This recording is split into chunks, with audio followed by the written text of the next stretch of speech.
안녕하십니까. 말년 목사 전명진 목사입니다. 오늘은 8월 14일입니다. 새벽인데 내일이 8월 15일 8.15 행사에 많은 단체들이 광화문 광장에서 모인다고 하는데, 특별히 우리 기독교인들이 많이 모여서 나라를 세우기 위한, 바로 세우기 위한 그런 운동과 기도를 하는 그러한 운동을 하겠다고 이미 선언이 됐고, 서울시청에서는 코로나19 때문에 모이지 못하도록 그렇게 했지만은, 그러나 모든 단체들이 내일은 모인다고, 그래도 모인다고 합니다. 그러니까 여러분들께서도 시간을 내셔서 그곳에 가셔서 함께 하나님께 기도하고 부르시면, 하나님은 이 나라를 사랑하시기 때문에 하나님께서 온전한 대한민국으로 세워주실 줄로 믿습니다. 자, 오늘은 또 여러분들과 함께 나눌 수 있는 말씀은 사도행전입니다. 제가 요즘에 요한계시록을 강해 설교하고 있죠. 아시아 일곱 교회, 그리고 사도행전을 제가 쭉 말씀을 드리다가 이렇게 요한계시록과 더불어서 함께 연구하고 묵상을 하고 있습니다. 그런데 제가 요한계시록 일곱 교회, 아시아 일곱 교회와 그 사도행전에 있는 이 말씀들을 쭉 연구하고 묵상하다 보니까는요, 참 말씀이 교회의 문제들이 이렇게 상통하는 그런 부분들이 많이 있어서 은혜를 받습니다. 그리고 그 부분들에 대해서도 여러분들에게 소개를 드리고 싶습니다. 그래서 오늘은 그 사도행전 12장 1절에서 19절에 있는 말씀을 가지고 순교와 투옥이라고 하는 제목으로 함께 말씀을 나누고자 합니다. 그래서 사도행전 12장 1절로 9절 말씀을 제가 여러분들에게 읽어드리겠습니다. 그때의 헤롯 왕이 손을 들어 교회 중에서 몇 사람을 해하려 하여 요한의 형제 야고보를 칼로 죽이니, 요한의 형제 야고보를 칼로 죽였다고 했습니다. 유대인이 이 일을 기뻐하는 것을 보고, 유대인이 등장을 합니다. 베드로도 잡으려 할세 때는 무교절 기간이라 잡음에 옥에 가두어 군인 넷씩인 네 패에게 맡겨 지키고 6월절 후에 백성 앞에 끌어내고자 하더라. 이에 베드로는 옥에 갇혔고 교회는 그를 위하여 간절히 하나님께 기도하더라. 헤롯이 잡아내려고 하는 그 전날 밤에 베드로가 두 군인 틈에서 두 쇠사슬에 매여 누워 자는데, 파수꾼들이 문 밖에서 옥을 지키더니 호련히 주의 사자가 나타나매 옥중에 광채가 빛나며 또 베드로의 옆구리를 쳐 깨워 이르되 급히 일어나라 하니 쇠사슬이 그 손에서 벗어지더라. 놀라운 사건이 벌어지고 있죠. 천사가 이르되 띠를 띠고 신을 신으라 하거늘 베드로가 그대로 하니 천사가 또 이르되 겉옷을 입고 따라오라 한데 베드로가 나와서 따라갈새 천사가 하는 것이 생시인 줄 알지 못하고 환상을 보는가 하니라. 아멘. 9절까지 말씀을 읽어드렸는데요. 이 내용을 보면은 참 귀한 말씀이면서도 우리에게 이 사건이 전개되는 모습을 보면은 요한계시록에서 교회가 핍박받는 그런 내용들과 아주 흡사한 것을 보지 않습니까? 사실 아시아 일곱 교회의 그 형평들은 1세기 이 초대교회 당시 이후에 되어지는 교회들의 모습이기 때문에 거의 흡사하다 이렇게 말씀을 드려도 과언은 아니라고 생각을 합니다. 자, 이제 말씀을 본론으로 들어가겠습니다. 여러분들 잘 아시지만은 사도행전 중심 성구라고 하면은 사도행전 1장 8절이죠. 이 말씀은 누구나 다 외우는 말씀 중에 하나입니다. 오직 성령이 너에게 임하시면 너희가 권능을 받고 예루살렘과 온 유대와 사마리아와 땅 끝까지 이르러 내 증인이 되리라 하시니라. 이 말씀이죠. 뭐 수백 번 수천 번도 더 들은 말씀이 아닌가. 저도 뭐 이 말씀을 가지고 설교를 많이 했기 때문에 저도 수백 번 설교하지 않았는가 뭐 그런 생각도 듭니다. 너무나 중요한 말씀이잖아요. 그런데 모든 이 사도행전의 사건을 보면은요, 그 전개가 이 말씀 중심으로 되어지는 것을 발견하게 됩니다. 참 기가 막히게 이 말씀대로 하나하나 이렇게 전개가 되고 있는 것을 발견할 때마다 감탄을 하지 않을 수가 없습니다. 그래서 이 사도행전 전체를 보면서 그 전개가 되는 사건을 간단히 여러분들에게 소개한다면요. 첫째, 이 복음 전파가 1장에서 7장까지 내용을 보면은 예루살렘에서 이루어지는 내용이 기록되어 있습니다. 그리고 7장 마지막 부분에서 스데반이 순교를 하게 됩니다. 복음을 위해서 순교, 죽었습니다. 참 이 첫 순교자의 피는 그 능력이 대단했습니다. 이 스데반 집사의 순교는요. 사단은 복음의 꽃이 피려고 이 봉우리가 질 때, 이 봉우리가 피어날 때, 그때와 꽃이 만개될 때에 아주 강하게 역사하는 것을 발견합니다. 왜 그렇습니까? 복음의 확산을 막고자 하는 이 사단의 역사인 것입니다. 계략이기도 하죠. 그런데 이 사단은 이와 같이 고난을 통해서 피 흘리게 만들지만은 하나님은 그것을 이용해서 오히려 복음 전파의 계기로 삼으시는 모습을 또한 발견하면서 감동이 되지 않을 수가 없습니다. 스데반이 순교한 이후에 예루살렘에 한정되어 있던 복음이 그때부터 이렇게 흩어지기 시작하는 것을 발견하지 않습니까? 이 고난과 더불어서 복음은 온 유대와 사마리아로 이렇게 전파가 되는 모습.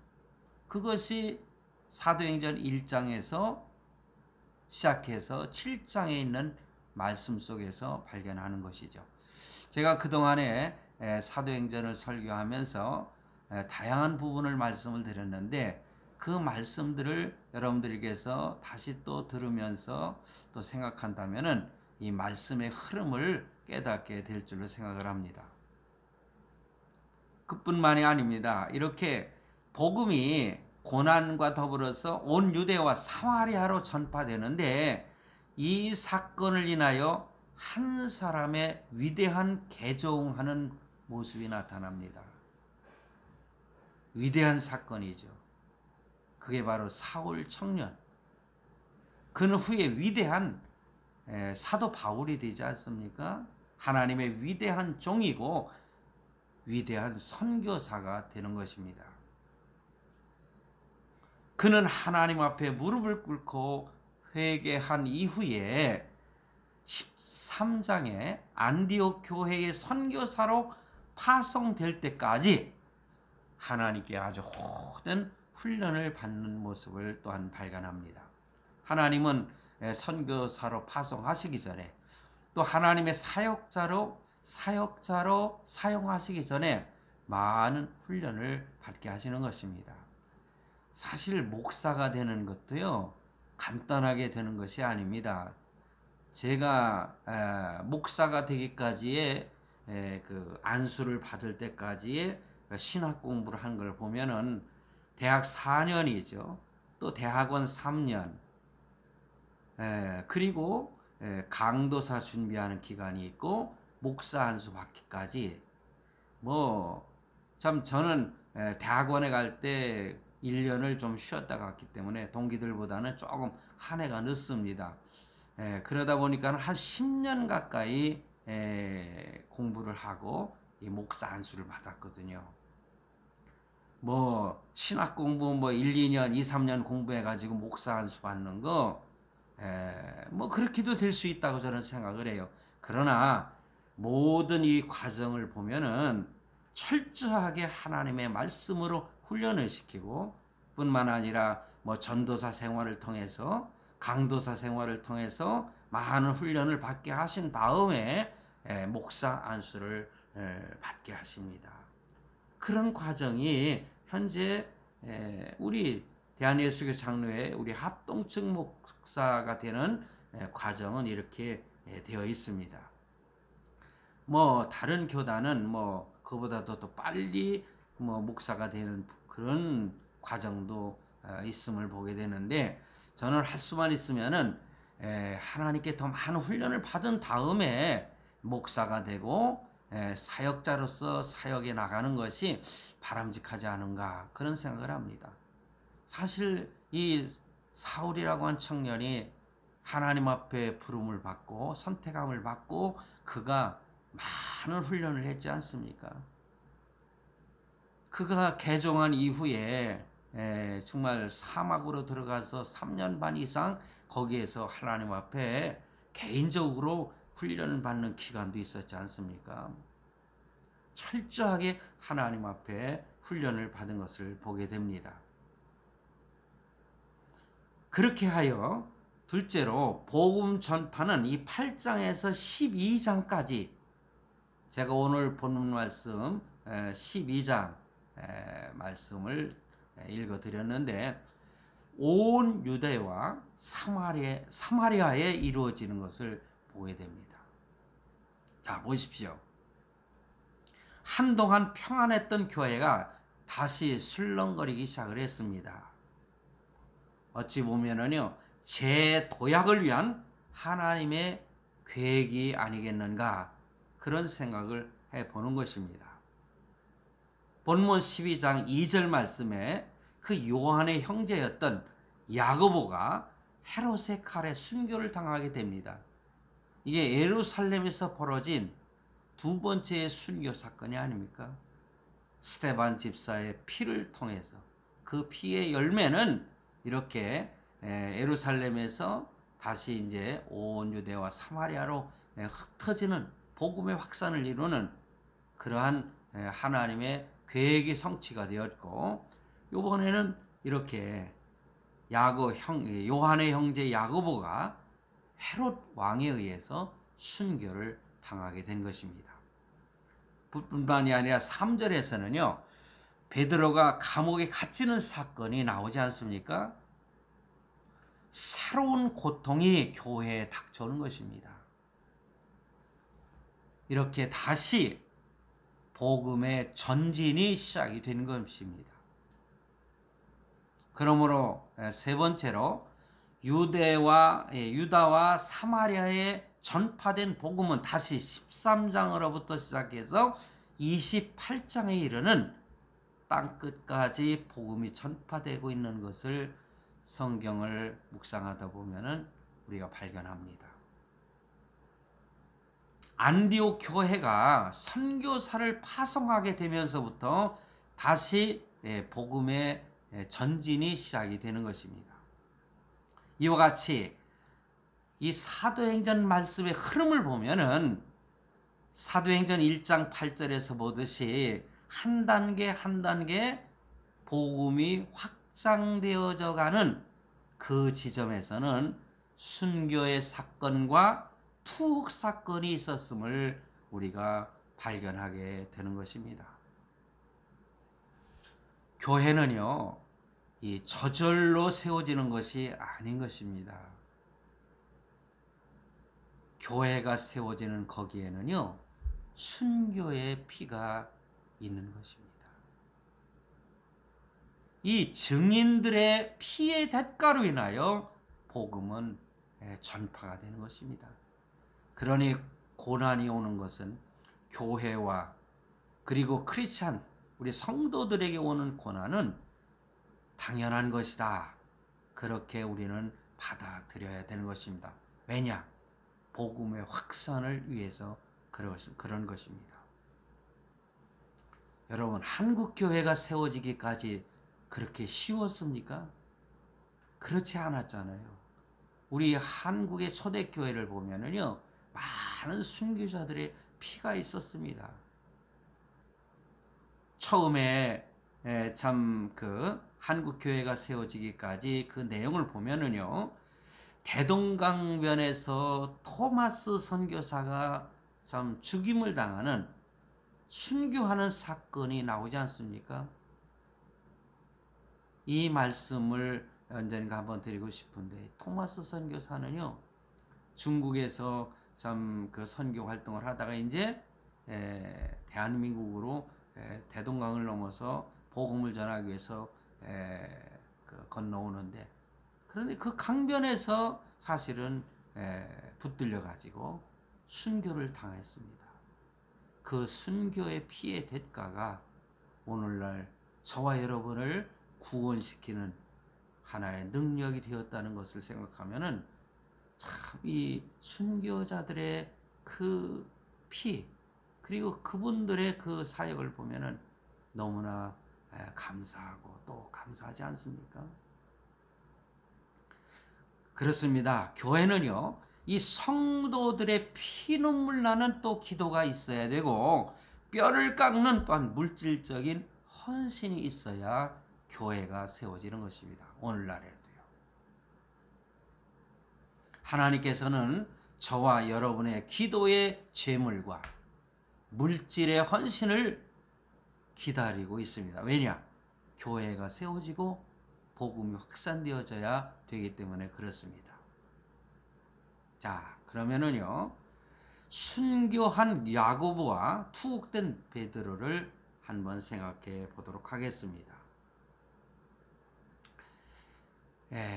야고보가 순교하고 있습니다.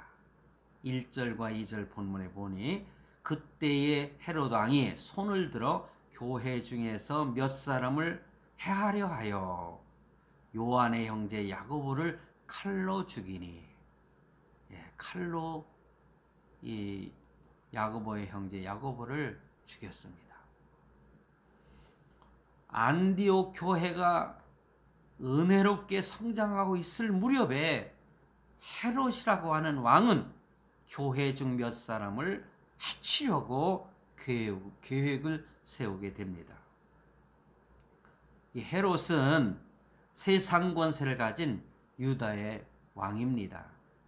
그는요, 헤롯 아그리파 1세로서 이 어려서부터 로마 교육을 받았습니다.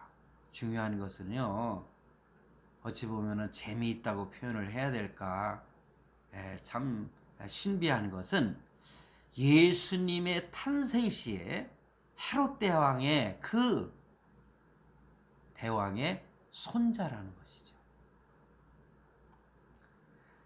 헤롯 대왕이 죽은 후에 새 왕자가 영토를 분할해서 다스렸는데, 그 당시에 이 새 영주가 죽거나 추방이 되는 사이에 이 헤롯 아그리파 1세는 로마 황제와 이렇게 친하게 됐고, 유다와 사마리아 그 영토를 얻어가지고 할아버지였던 그 헤롯 대왕이 지배하던 전 영토를 다스리게 되었다. 이 역사적인 실질적인 사건입니다. 그 헤롯 대왕, 예수 그리스도를 핍박하던 그 헤롯 대왕, 예수님을 죽이려고도 했잖아요. 2살 때부터.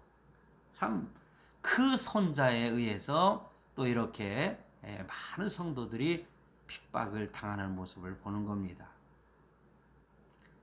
그는 왕권을 가지고 이 유대인들의 백성들이죠. 그 유대인들의 어떤 그 지지를 얻기 위해서 정책을 세우게 됩니다. 그래서 유대인들이 아주 싫어하는 이 기독교인들, 그리스도를 믿는 성도들을 핍박하기 시작을 한 거예요. 이로 인해서 야고보가 헤롯의 손에 순교자가 된 것입니다. 이 내용을 보면은 참으로 아이러니컬하다고 할까요? 참 신비합니다. 왜냐? 제가 요즘에 요한계시록 설교하고 있지 않습니까? 지난번에 제가 말씀을 드린 서머나 교회, 이 서머나 교회를 핍박한 무리가 누굽니까? 유대인입니다. 왜 그렇게 유대인들은 그리스도인들을 이렇게 싫어하고 핍박하는지. 그야 유대인들은 예수 그리스도를 인정하지 않지 않습니까? 그리고 십자가에 죽인 무리들이에요. 예수님을. 참 유대인들은 우리 기독교인들의 참 적이라고 표현하면 좀 지나칠까요? 유대인들이 그랬어요. 초대교회 당시에 각 교회마다 흩어져 있는 그리스도인들과 유대인들, 그들이 바로 예수 그리스도를 믿는 성도들을 핍박하는 그런 모습을 발견하게 됩니다.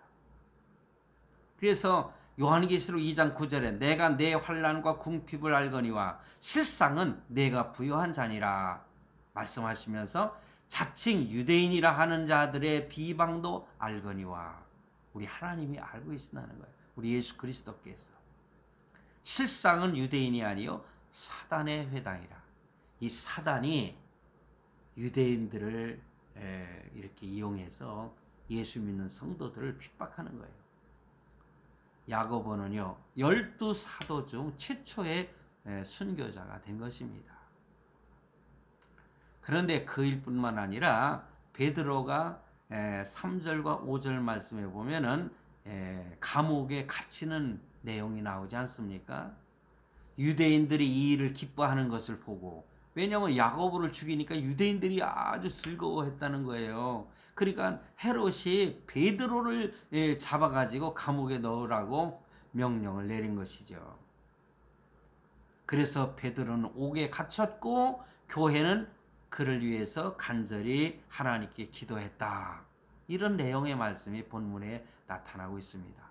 야고보를 죽인 헤롯은 다시 그 당시 기독교의 가장 최고의 지도자였던 베드로를 잡아 가두게 된 것입니다. 감옥에다 가둔 것입니다. 유월절이 지나면 백성들 앞에 끌어내서 어찌 보면 야고보처럼 죽이려고 하는 것이죠. 여러분, 지도자를 잃은 기독자들, 예수 믿는 성도들이 방황하며 힘을 잃고 주저앉기를 바랬던 것입니다. 또 그 백성들, 유대교인들이죠.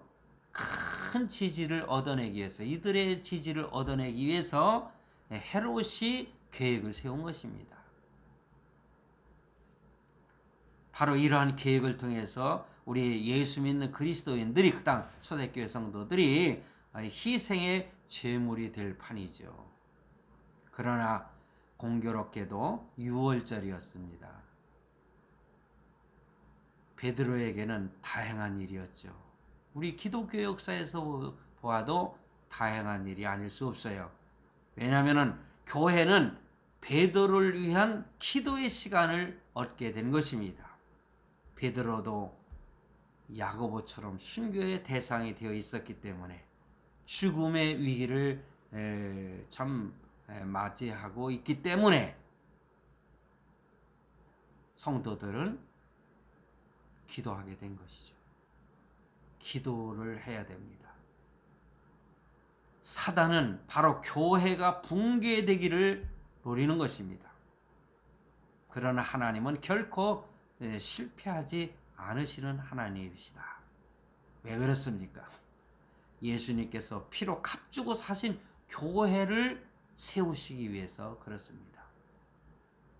요한복음 12장 24절에 한 알의 밀이 땅에 떨어져 죽지 아니하면 한 알 그대로 있고 죽으면 많은 열매를 맺느니라. 사실은 예수 그리스도가 하늘의 밀알이 되어 죽으신 것입니다. 우리를 위해서 십자가에 죽으신 것입니다. 피를 흘리셨습니다. 그 피로 말미암아 그 열매로 우리를 구원하신 것입니다. 우리의 죄를 용서하신 것입니다. 그리고 교회를 세우신 것입니다. 베드로의 고난은 오히려 하나님의 능력을 체험하는 그러한 계기가 되었고 복음의 확산을 위한 씨앗이 된 것입니다. 자, 순교자와 투옥되는 이 사건이 벌어졌는데 이 교훈이 무엇인가?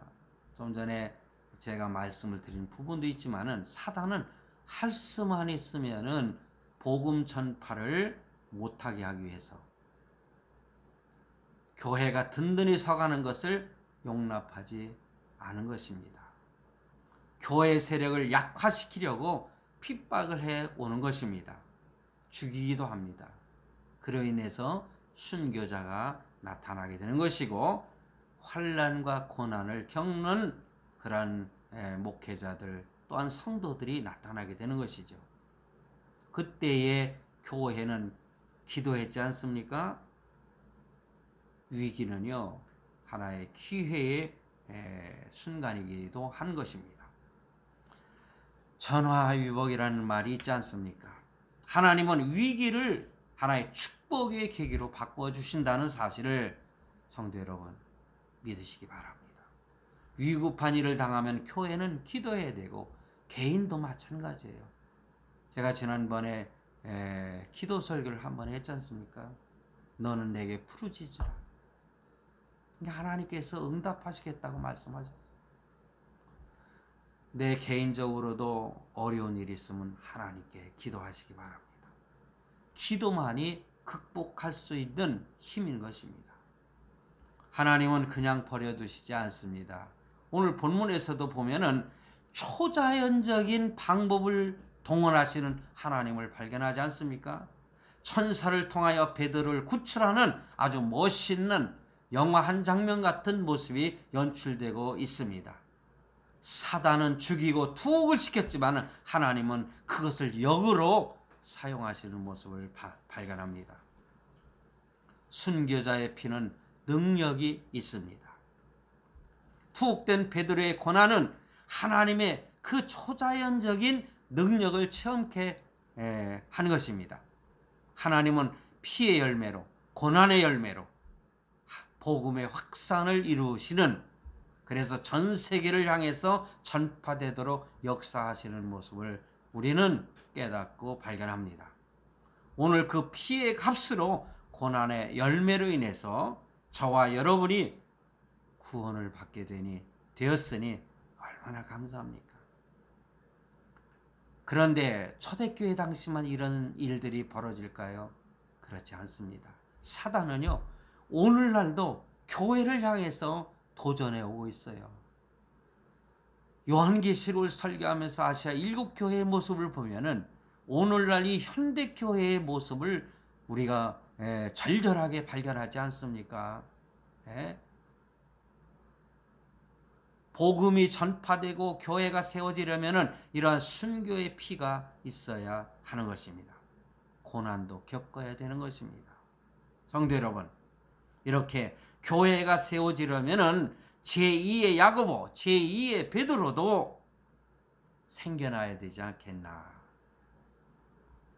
그런 하나님의 일꾼이 오늘날 이 현대교회도 필요하다는 것을 우리는 절실하게 깨닫는 것입니다. 교회를 위한 순교와 고난을 받는 주인공, 여러분이 그 주인공이 되고 싶지 않습니까? 성도 여러분, 오늘 우리의 순교가 무엇일까요? 나를 죽이는 일입니다. 날마다 죽노라 이렇게 고백했던 바울처럼 오늘 우리도 내 성격을 죽이고 화가 나도 저도 참 때로는 참지 못하고 화를 잘 내는 성격 중에 하나라 참 부끄럽습니다만은 우리 좀 더 나를 죽이는 그러한 노력을 해야 되지 않겠습니까? 나의 욕망을 죽이고 내 생명을 드리는 것. 이것이 오늘날 우리의 순교인 것입니다. 그게 뭡니까? 우리의 가진 것을 드리는 것입니다. 물질도 하나의 생명이거든요. 물질이 없으면은 우리는 하루도 살 수가 없는 거예요. 먹지 않고서는 살 수가 없잖아요. 우리의 생명을 또 드리는 것입니다. 바로 이것이 이 시대의 작은 순교라고 말씀을 드리고 싶습니다. 이 열매는 우리에게 하나님의 영광 속에 동참케 하시는 과정인 것입니다. 성도 여러분, 오늘 주님께서는 이 시대에 이러한 작은 순교자를 원하고 계십니다.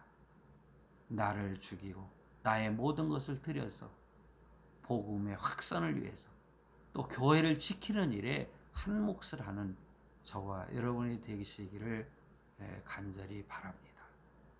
또 오늘 여기까지 말씀을 드리고 마치겠습니다. 감사합니다.